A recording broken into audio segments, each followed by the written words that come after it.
Hello, friends, and welcome back to Creatives on Camera. I'm your host, Lyric Montgomery Kinard, and today I have a guest who is not only an incredible quilt pattern designer and educator, but also a fierce advocate for creative entrepreneurs, fair pricing, and owning your own work. I'm thrilled to welcome Sam Hunter of Hunter's Design Studio.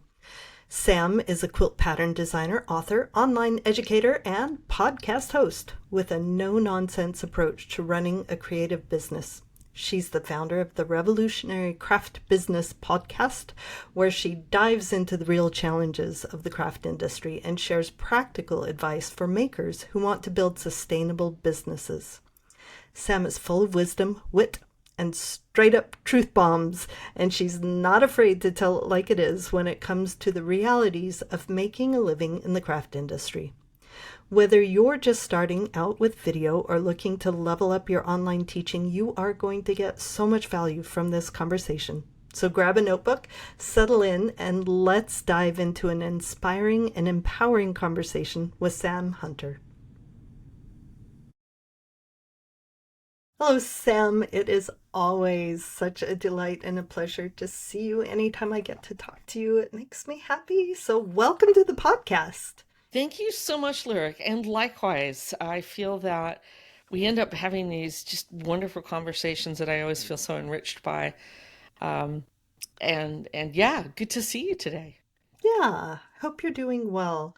Um, I am grateful that you have agreed to come on to this podcast where we talk to all kinds of creatives in all the creative arts who want to create video to teach online somehow, whether they do YouTube channels or online classes.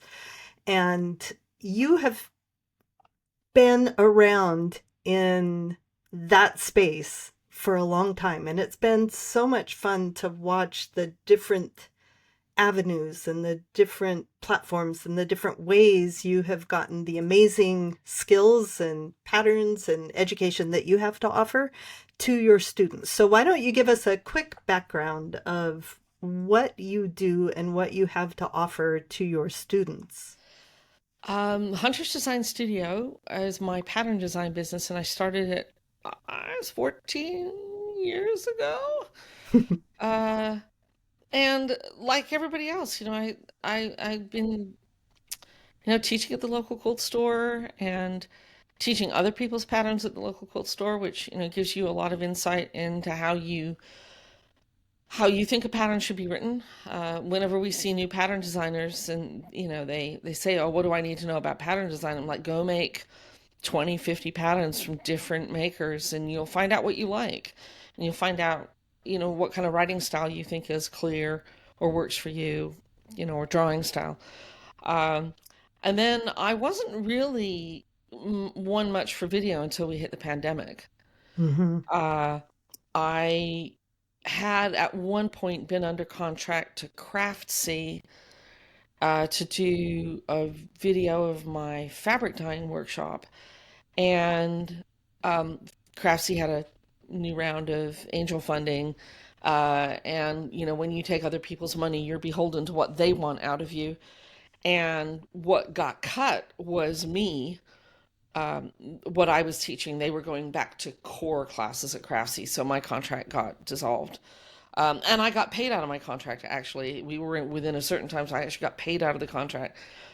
This is the first time I bought an Apple computer. I had always been a Windows computer person, and when you change from one platform to the other, you have to change all your software, and it's kind of a financial load to go from one platform to the other. But getting paid out of my Craftsy contract actually afforded me all of those things. So yeah, in the pandemic, I started recording video, but it was just me. Like, we're all solo when we do it. And I would say that the hallmark of any of my videos is that they're pretty real and they're pretty shaggy. And I goof up and I keep on going. And if I sew it wrong, I rip in front of you and talk you through it. And I try to talk to people like they're standing next to me. I feel like I've never had and probably never will have this high level of studio polish that I know that I would achieve if somebody else was recording my stuff. But I'm actually happy with where I've landed in terms of just, being me and authentic Right? about it. Yeah. That is such an important point, Yeah. because so many people who are thinking of getting into creating online education, and whether it's on-demand workshops or whatever, think that they have to be Hollywood level and they have to look gorgeous and they Oh, have heck no. to be all, but it's not about us at all, right? No, it's Why not. do your students still come to you? It's because they want the gift that you have to offer of Yes. the education. It's Yeah. not about us. Yeah. I mean, I think their first interaction with us is because they desire the content that we offered. They've looked at all of their content offerings to them and they go, oh, wow, okay, well, Lyric's talking about it in a way that seems to make sense to me, so I'm going to go take Lyric's class. But you take Lyric's second class because you like how Lyric teaches, Right. right? And I think that letting our glorious selves out of the house is a really important way to create the connections that create community, which is how we navigate the sterility of the digital world, right? Right. We're looking for authenticity. Oh, and And connection. you Yeah, can tell yeah, when, there's an act being put on, or especially in the age of AI, right? We right. want real Yeah, people, and having real live super imperfect, yeah, here's the way I stumble all over my words and I yeah, don't care. yeah, You know, that makes the authentic connection. It makes us real. yeah. So yeah, all my first video education, which I did because I had been hired to teach at Quilters Affair at Sisters in Oregon, Hmm. Valerie Wells's gig. So that I had been hired to teach there, and then we had a pandemic, and they canceled the entire gig.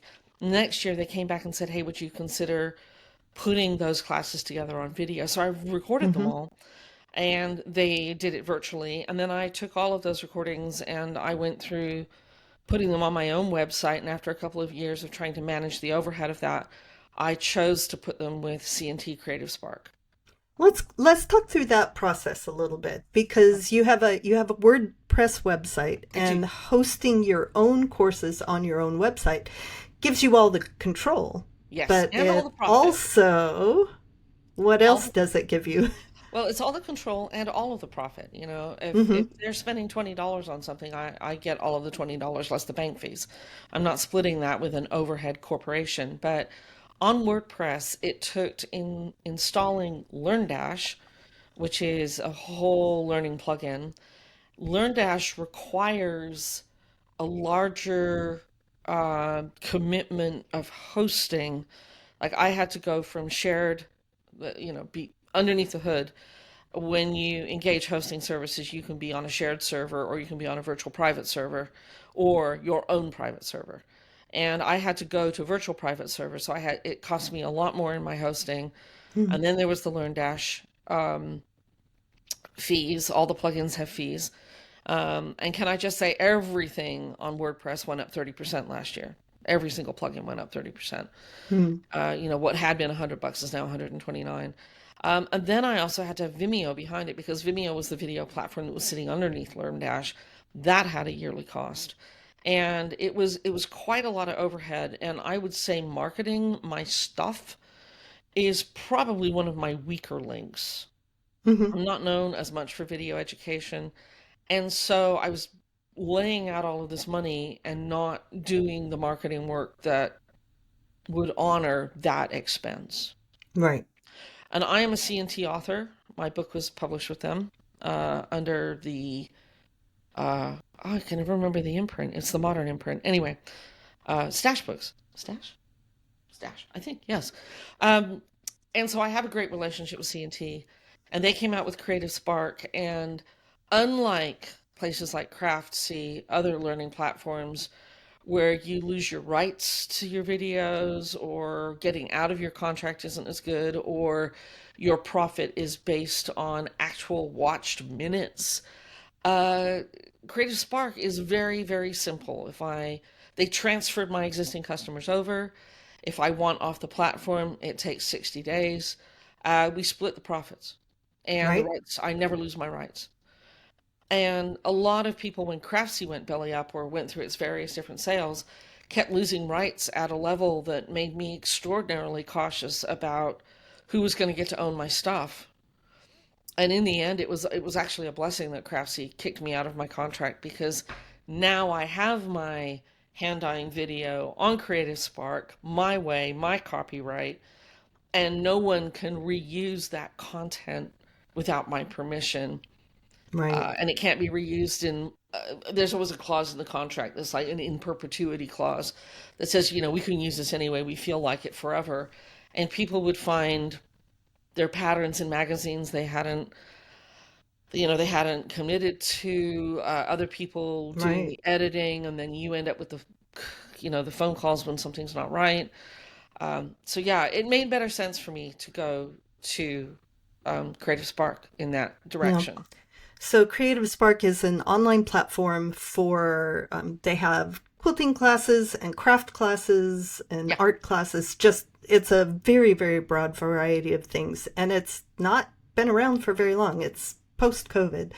Yes. And they are one of the very few platforms that will host a bunch of different artist classes. There's Skillshare and Udemy and all different kinds, but they own your contract or content. Yeah. And I think it's so important for an individual artist and creator to keep intellectual property rights under Yeah. your own umbrella. I learned the hard way too. Yeah. I had a book that I was extremely happy to have published, but then I had other ideas I wanted to go along with the book, and they had right of first refusal. Like basically anything that would compete with the book, I couldn't do. Hmm. And so I couldn't do them. And then Yeah. they did the same thing like Craftsy. Like they were Hmm. bought and bought and bought and bought. And I had a very difficult time getting the rights to my book back. I did Yeah. eventually, but if you start out owning your own things, Yeah. you can do whatever you want with them. Yeah. And with the book publishers, I when I went into my publishing contract, I said I wasn't comfortable with CNT owning the rights to my book, and it was non-negotiable with them. And one of the points that they made, and I suppose if I sat in their chair with their hat on my head, I can see that that point was very valid, is that if they own the copyright, then they can defend the copyright. Mm-hmm. Whereas defending copyright is a lot larger of a job for a small business. Oh, sure. I've got a couple of people. I have actually trademarked Quilt Talk, which is the name of my book. Um, and I've had people use it on podcasts and YouTube channels and these things. And what a lot of people don't realize about trademarking is you can trademark a phrase or whatever, but if you don't defend it, if you don't go out of your way to defend it, when it comes time for renewal, they won't let you have it back. And I've got a couple of people who are using my trademark, and I've asked them to quit, and they've basically said, stuff it. Come at me. Yeah, prove it legally. To prove it legally would cost me about $1,000 for a Mm-hmm. trademark attorney to do their work. And so here am I potentially, and I think what surprises me is to have a colleague in the industry tell me to basically shove it. Mm-hmm. Like, aren't we all trying to help each other out here? Anyway, Yeah. but I have to prove that I've tried to defend it, and Right. it's a really big job for a solo entrepreneur. Yeah, for sure. So, Well, I don't regret having my book mhm, with the publisher for yeah, the 2 years. It was after it when it was bought, the company was bought, it went out of print, and they weren't selling it anymore. yeah, But they still owned my yeah, intellectual property rights. So yeah, you as the artist, as the creator, need to figure out where that balance. I think the way that you've worked with Creative Spark is perfect yeah, because you keep your intellectual property rights, yeah, but they take over all the parts that you don't have time to or interest in doing, the yeah, marketing yeah, and the managing, yeah, and they're the ones who get the customer emails where they can't log in. yeah. And I have found their customer service to be really, really excellent, and they get Mm-hmm. me involved when they need to. And I feel very supported by them when we are collectively trying to solve a customer's issue. I feel like we're both on the same page Right. about how important it is to be responsive to a customer and help them out as much as possible, which I like because that's part of what I'm trying to do as well. I mean, up to a point, we can't, Yeah, I sure. cannot be on the phone making the quilt with you. I just cannot. But, yeah. Um, and I also think when it does come to protecting one's rights, one of the things that's super important to understand is like some of this early craftsy stuff, we didn't see social media coming. We didn't see shorts, reels, video, uh, ways to turn our pattern into video content, class content. So when you've given up in perpetuity rights, you don't see what you could have given up because we Right. don't know where the evolution is going. Right. Exactly. Craftsy approached me like in their very starting Mm, days, and I don't think I was even thinking about intellectual property rights in as much as I looked at the contract, and it was me being required to answer questions in perpetuity for as long as they were in business and that. And at the time, I was teaching online for another business, mhm. and but my courses were time delimited. The time that I had to spend with the Yeah, students would last for 2 or 3 months at a time. yeah. And with my circumstances at the time, that Hmm. was all I could do. Right. So, Yeah, oh man, read contracts and realize that when you're signing a contract, you can negotiate everything, absolutely. Every point is negotiable. right? You can ask for Absolutely. things. Yeah. I mean, a well-written contract protects all people. Exactly. Okay. And if people don't want to give you a contract, that says a lot about them. But read it, get smart people to read it with you. It's worth a couple $100 to have a contract lawyer take a look at it. I mean, truly, because you're going to leave money on the table if you don't know what you're doing, which I know I did with my first book contract. Hmm. Uh, and I just think that the contract delineates an agreement so that if you have to disagree, we've got a rule book for it. Right. And I think that's very, very important. And I think we're if the craft industry, which has been mostly most of us come into this because we were avid hobbyists. Hmm. We were committed hobbyists. And at some point we decided we'll give this business thing a go. And oftentimes you can bootstrap in. So you can get into being a purveyor in the craft industry with all the things you already have. Like you already have a sewing machine, you already have a computer, you already have a stash of yarn or fabric or whatever that is. So the entry is quite low. Hmm. Okay. That's one of the Which beauties means of it. that you keep trying not to spend or invest in this beginning of your business. Okay. So if we are going to go beyond this nice group of women that makes cool stuff that'll help you out and it's okay, we're nice women, we can do this on a handshake. If we're going to legitimize ourselves as business women, we need to embrace the contract. Right? And investing in what you need. That's one of it. It is like a two-sided thing. I love that people can get into this business at a low level without having to find angel investors and things. Like Yes. you can start filming an online class with your phone, Yeah, right? we all of the video that we do here, we do it all on iPhones. Right? And it's enough. It It's is enough. absolutely enough. And they don't have to be Hollywood produced or any No. of that. But then also remember that you're a professional business person. Yeah. Well, when it comes to the Hollywood production idea, I mean, number one, you know, I'm a woman of that age, right? Because We are not digital natives, no. no. Uh, you know, am I svelte? No. Do I have gray hair? Yes. I like to say, the white is the truth and the rest is art in my hair. And uh I don't have barrel waves, artfully ripped jeans, and 2.4 golden retrievers. I don't have the look. But what I have is all of what I am, honestly. And I'm a little tired of social media really trying to market a perfection to me that is absolutely unattainable for anybody. Right. And it's exhausting me. I don't like how it makes me feel. I don't like how it makes me feel down about myself. And so I am feeling rabidly anti-perfectionistic in how I create what Right. I'm doing. Well, that's another reason to do one of the things that you've done and work on YouTube instead of scrolling kind of social media. So Yeah. tell us what you do on YouTube and how it affects your business. Why are you on YouTube?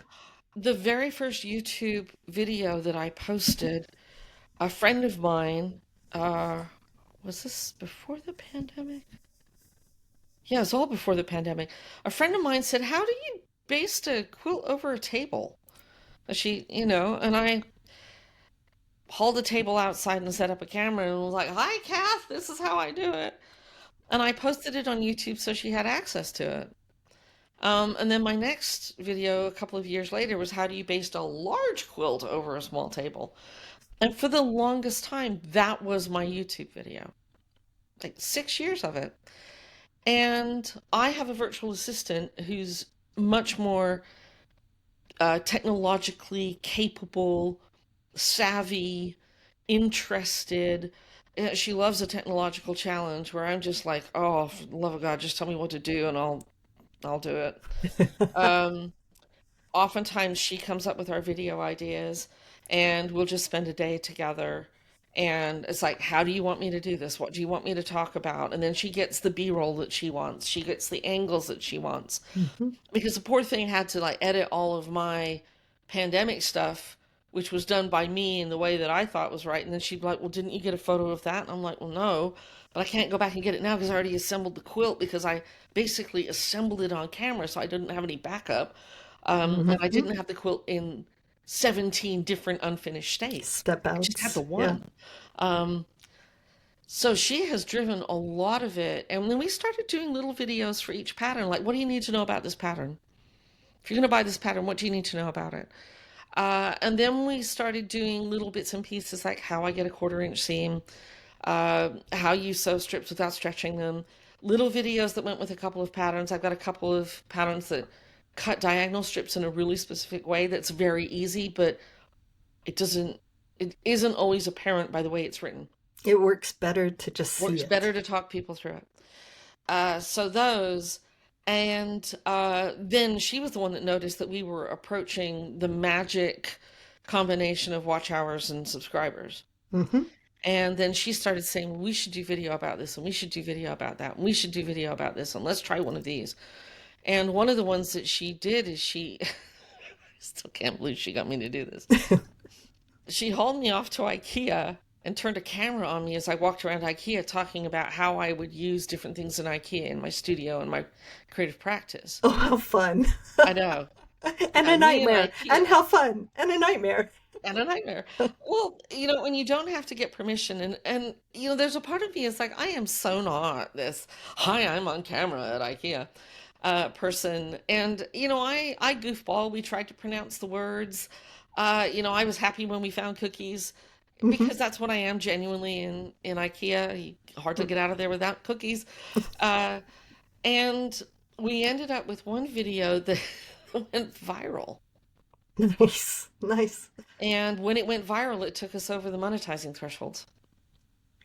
Very nice. And what do you think YouTube does for your business? What do you get out of the effort that you put into it, you and your assistant? Uh, well, to start with, the passive income is wonderful because the passive income often pays her. Oh, nice. Yeah. Maybe I Um, should start actually working on my YouTube channel. there's ways to do it, and I would Hmm. honestly tell people that I am honestly an accidental YouTuber. I Hmm. mean, there was no concerted, let me go take it. Like when I decided to do my podcast, I took Pat Flynn's podcasting course, which I thought was really valuable, and thought I would get some information before I go and launch this thing and then have to spend half my life researching how to do it, or have somebody else tell me where at least half the pitfalls were before I fell into them. YouTube, I've just kind of like muddled along. And Erin's had a lot more strategy than I have, my assistant, and I feel very, very accidental about it. And I wonder often if that's why it works. Because on some of these viral videos, some of the commentary that I got was, oh my gosh, you seem like a person that I could actually talk to. Could you give me a recommendation for a sewing machine?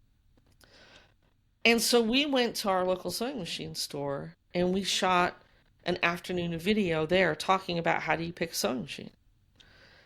So sometimes the questions create the content, but for someone to say, oh, you seem genuine and I really want to know more about you. I was recently at QuiltCon and I had a couple people come up to me and say, your voice is really distinctive. We love listening to you on YouTube and we love listening to your podcast because we love your voice. And we know that you're going to talk about interesting things when we hear your voice. So when we heard you over the curtains in the quilt show, we had to come around and find you. Oh, sweet. So it's like, this is very, very accidental. There's like no strategy in this at Yeah, all. but Well, it's other getting than you. Erin figuring things out and going, okay, we could be a little She's strategic about strategic. these. She is Yeah, strategic. That's yeah. I mean, I fantastic. certainly had no goal to become a YouTuber. But then when you start looking at what is accomplishable on YouTube, and here's just an example. My VA has a couple of boys that are in Cub Scouts. Actually, no, they're in Boy Scouts now. They're heading for Eagle Scouts. And one of them loves to watch a YouTube channel of this guy that goes camping in Alaska.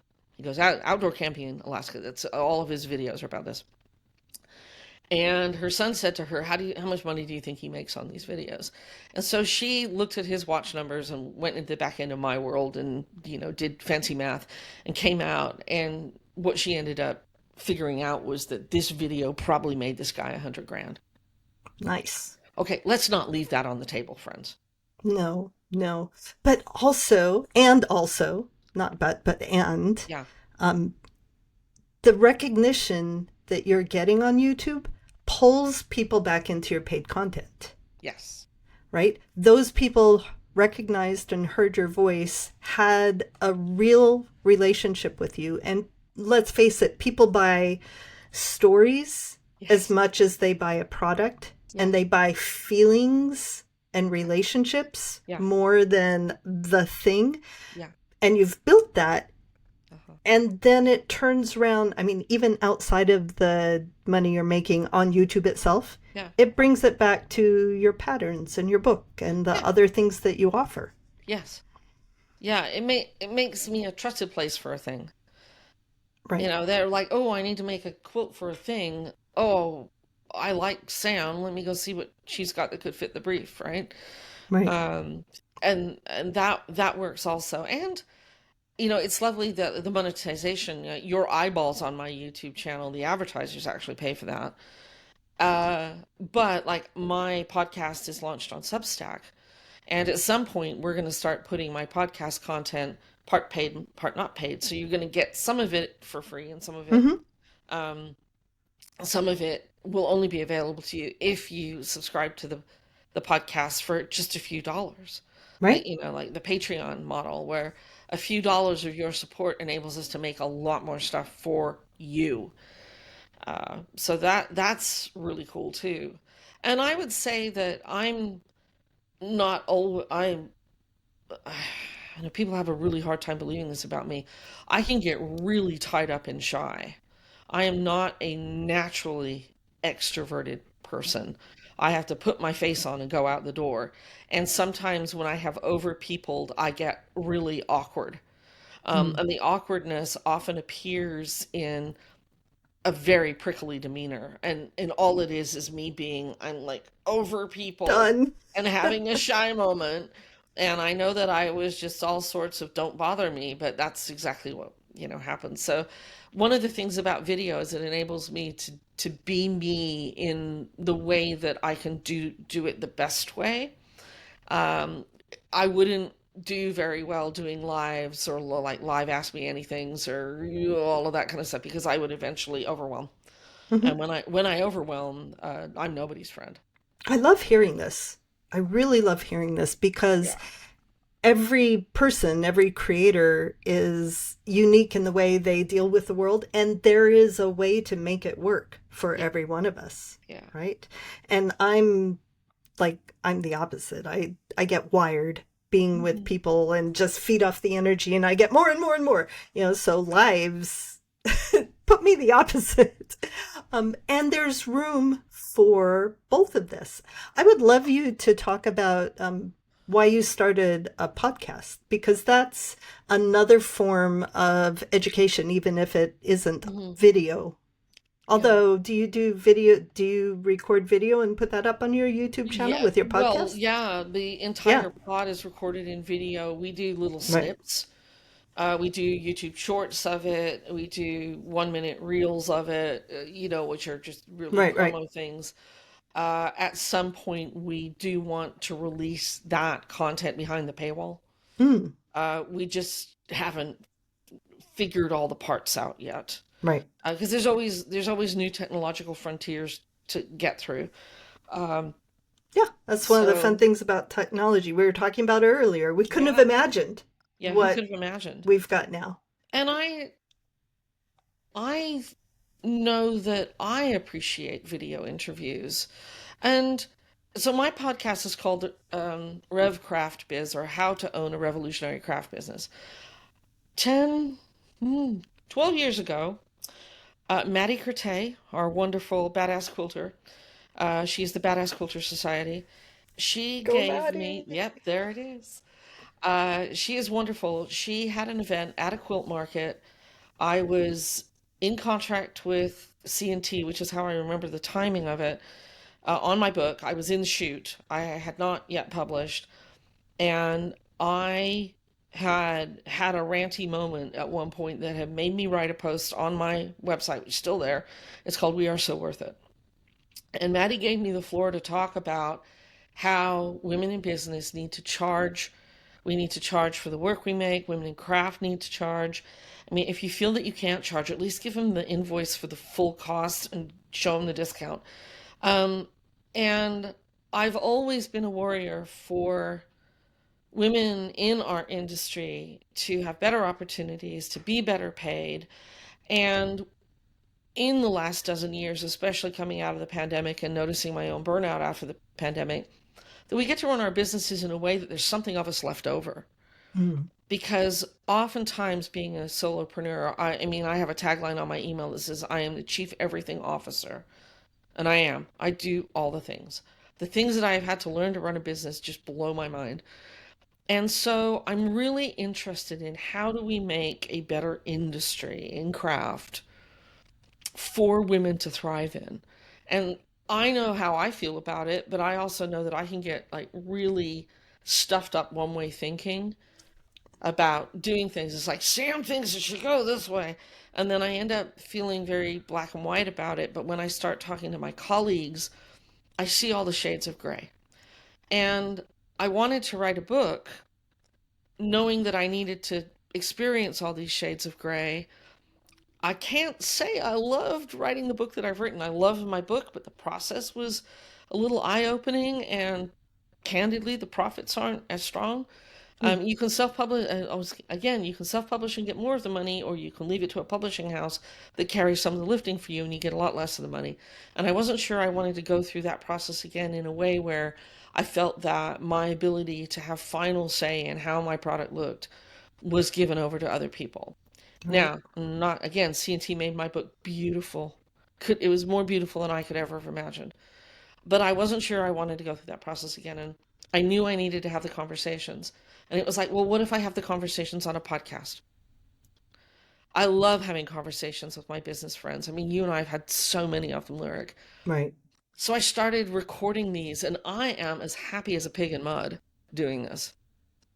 Perfect Absolutely for you. perfect. I love having the conversations. We talk about business, we talk about business structure, we talk about how do you get to the creative process. Hmm.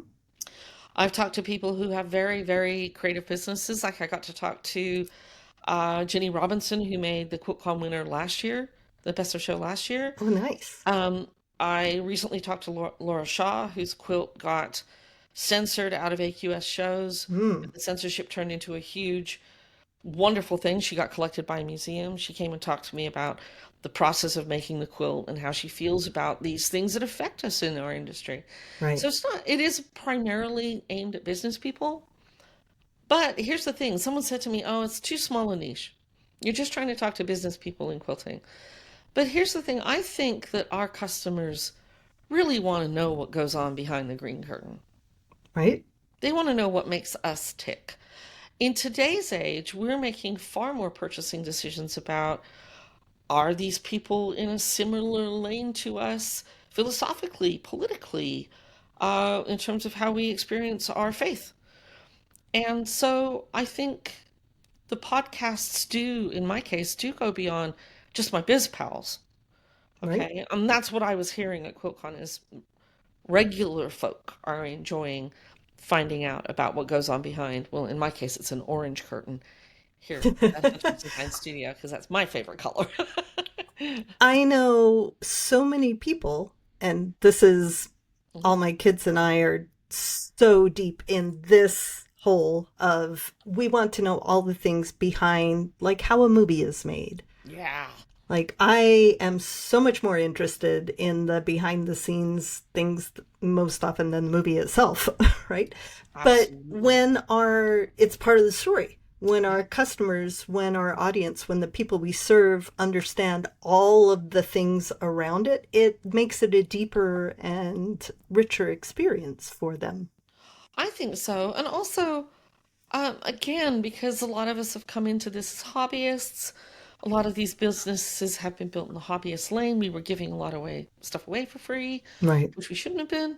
Um, I think that some of these conversations in a public arena are letting our purchasing public know that we are deeply committed to creating what we create. And that, in turn, requires compensation. right, Their expectation of us being hobbyists who have some other kind of income behind them, like women making pin money, and that we just dabble in it, and because we like making art, we should just give it away.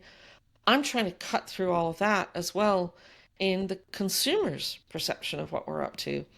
We have significant investments in what we're doing. I mean, you and I, before we even got recording today, we were comparing microphones and headphones and camera equipment and all of the things that make even creating my somewhat shaggy podcast at least sound decent, right. right? Absolutely. There is, and it's not only the investment financially in all the things around it, but you and I were talking about the balance of leaving ourselves some peace, right? We Yes. put so Mhm. much effort and so much heart and so much soul and time, so much time Time. into creating Mhm. these things that, Yeah. you know, we're not the highest paid industry. No. We should absolutely charge what we're worth. And where was I going with this? At the same time, we serve our Yes. people, Mhm. right? We do this thing in this industry because we love what we do and we want the people we serve to have better, happier, more creative lives. Yes. Otherwise we'd go off and be bankers. Exactly.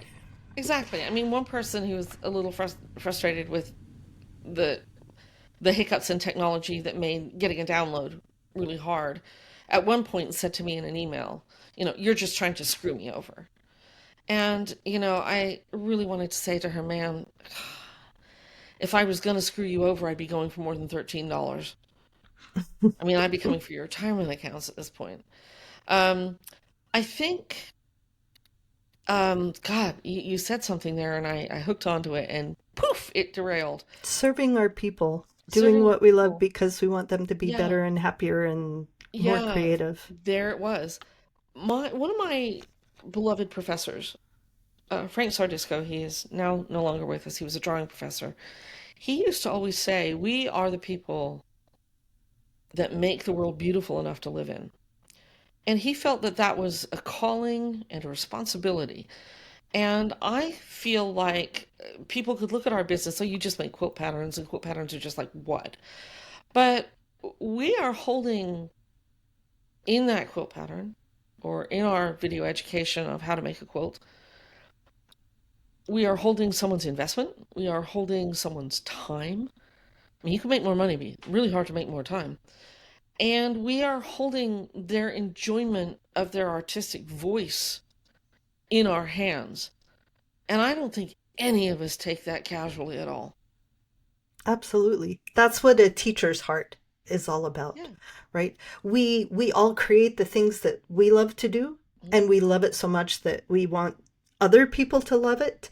Yeah. And especially in times when the world is falling apart and when life is difficult for other people, sometimes we look at our creative hobbies or the art that we create as unimportant and as frivolous. And there's so many dire things Mhm. that need attention. And at the same time, I mean, the example that comes to my mind is, do you remember the cellist of Sarajevo during the Civil War when there were snipers out on the street shooting everyday people all the time? There was an artist, a musician, who would risk his life, go sit in the open, wide open, and he would play his music. And he was, I don't remember what piece it was, but he would play something for every person shot. And that image Mhm. sticks with us. Yeah. You know, one of the most famous wartime images is Guernica, right? Yes. And art can speak when other things can't. Cannot. Yes. And The language. even if it's just a hobby, Yeah. even if you're just knitting socks, right? That is a moment of peace Yeah. and joy and bringing something good Yeah. into the world that wasn't there before. Yeah. And we as teachers, we know how to do that ourselves, Yeah. but we are amplifying that peace and that joy exponentially when we teach it to others, when we share the skill and the joy. So Yeah. I don't think it's frivolous. I think it's vital. Vital. Absolutely. And we're in part facilitators for other people to love on their people. I mean, I don't know. I mean, I've bought a lot of quilt patterns that I haven't actually made, but just say that 20% of our patterns actually turn into physical products. And you look at the numbers of things that you sold and you go, well, there's a few thousand people out there that have a fabric hug wrapped around them because somebody bought my pattern. Right? And what Or could a knit baby cap a or a bit, a beanie crocheted or some socks shawl or or just the things of yeah, our hands the things of our hands. that we make Yeah, are, again, they're things that make the world a better place. They just exactly. do. Exactly. And if you look at every time there's a natural disaster, I sent a box of quilts off to help some of the people that lost their homes in the Southern California fires recently. Uh, I sent I sent food and quilts to the Carolinas after the hurricane Hmm. because that's what I could do. It's like, like, I don't have $1 million to put in a kitty for something like that, but I can quilt. Yeah. You Okay? know, it's the soft crafts especially Yeah. is such a giving community. Hmm. You know, the in the arts and all the different places, people do a lot of things, but Yeah. it feels like in the soft crafts, Hmm. it's a nurturing and giving environment. Yeah. That's absolutely right. I have never been to a quilt guild in my traveling in the last, what, 18 years that wasn't doing some sort of community work, Yeah. right? And that happens all over the place. So, teachers, yay! Yeah. Business people in our industry, yay! Yay. We are amplifying, we are making, it's good to make money. I mean, we need to be supported Oh, in yeah. I what mean, we do, but we are nothing's better doing than having it something all. real, Yeah. right? Yeah. It almost Exactly. feels more real sometimes than things like the stock market and things that, might Yeah. make money, but are they actually making the world a better place? So good for us. Good for Yay! Let's give ourselves, all of you out there listening, give yourself a pat on the pat on back. the back. You Yeah. are amazing. Yeah. Sam, this has been delightful and amazing. And let's wrap up with some fun questions that can be entirely off topic if you want to. Sure, bring it. What's the last thing you made? Breakfast. What was it? Was it Breakfast. good? No, actually, the last thing I made was a cup of something called mud water. So it's like chocolate and reishi mushrooms, and that was a sort of a chewy cup of hot drink this morning. I got up early Nice. because I was running a Zoom call for a bunch of colleagues where we co-worked together. So that was the last thing I Nice. made. The last physical thing I sewed on yesterday, I was at my guild's charity sewing event day. One of our local stores sponsors us. You just show up. My Hmm. friend Kath Hall, absolutely queen of how to do this. She comes with a project idea. The machines are there. You sit down, you sew a couple blocks. And I did some paper piece trees Sweet. for this quilt. That was the last thing I stitched on. Something easy, something Paper piece simple and tree. put together. What is one item on your bucket list? I'm not going to say which bucket list or for what. Go crazy. Bucket list. I run retreats in Europe, You currently in do. France and London. I would love to add another country to that. I thought it might be Italy, but I'm not finding my helpers. Shout out to Mr. Rogers. Always look for your helpers. But I think I might have found a helper to help me develop something in Ireland. Oh, amazing. All right, universe, the world is out there. Sam needs her helper to go I to need my Italy helper and in or Ireland to help Ireland. me bring a textile tour to Ireland. Yeah. Yeah, I've heard such amazing good things about Mhm. your tours. So look those up. Sam, where can we find you? Hunter's Design with an S in the middle. Hunter's Design Studio. If you can't remember that mouthful, just literally type into Google Sam Hunter Quilt and you'll get it. Embroidered Journey is the tours. RevCraftBiz.com is the podcast. It's a fantastic podcast too, all of those. Oh, and Instagram, Hunter's DS. I figured Hunter's Design Studio.